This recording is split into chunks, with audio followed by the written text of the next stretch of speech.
आणि बाकी कुठलं आणखी काय मला वाटतं दुसरा काय विषय मला वाटतं घेतला नाही, एवढेच ना?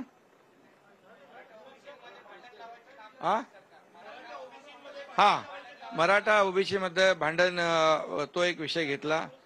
याच्यामध्ये एकच आपल्याला सांगतो, सरकारची भूमिका अतिशय प्रामाणिक आहे.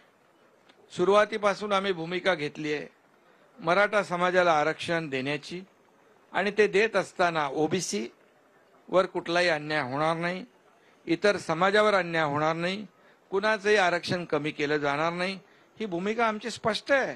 मी तर मुंबईमध्ये दसरा मेळाव्यामध्ये शिवाजी महाराजांची शपथ घेऊन सांगितले, आणि आमचं मंत्रिमंडळ, आमचे दोन्ही उपमुख्यमंत्री, आमच्या सगळ्या सरकारची भूमिका आहे. आणि मराठा आरक्षण आम्ही ओबीसीची बरोबर बैठक घेतली, त्यांनाही आम्ही सांगितलं की ओबीसीचं जे दिलेलं आरक्षण आहे आपण चिंता करू नका.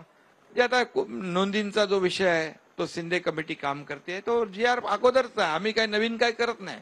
ज्या जुन्या नोंदी आहेत, वंशावळी आहेत, रक्ताची नाती आहेत, परंतु जे मराठा आरक्षण आहे ते देण्याचं काम सरकार करेल.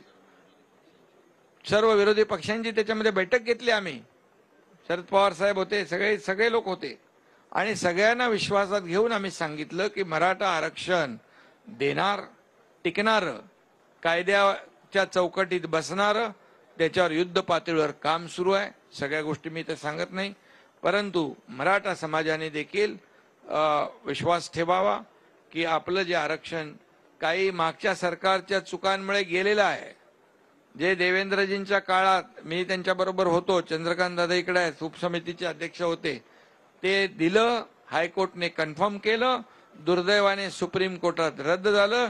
याला कोण कारणीभूत आहे काय हे सगळं तुम्हाला माहित आहे सगळं, आणि ते मी सांगेन योग्य वेळी. परंतु ते टिकणारं आरक्षण, कायद्याच्या चौकटीत बसणारं आरक्षण मराठा समाजाला देणार. पुन्हा एकदा मी सांगतो, कुठल्याही दोन्ही समाजामध्ये काही लोक तेढ लावण्याचा प्रयत्न करतायत, ते बिलकुल होता कामा नये. सरकारची भूमिका स्पष्ट आहे आणि ती भूमिका मी आपल्या समोर जाहीर केलेली आहे.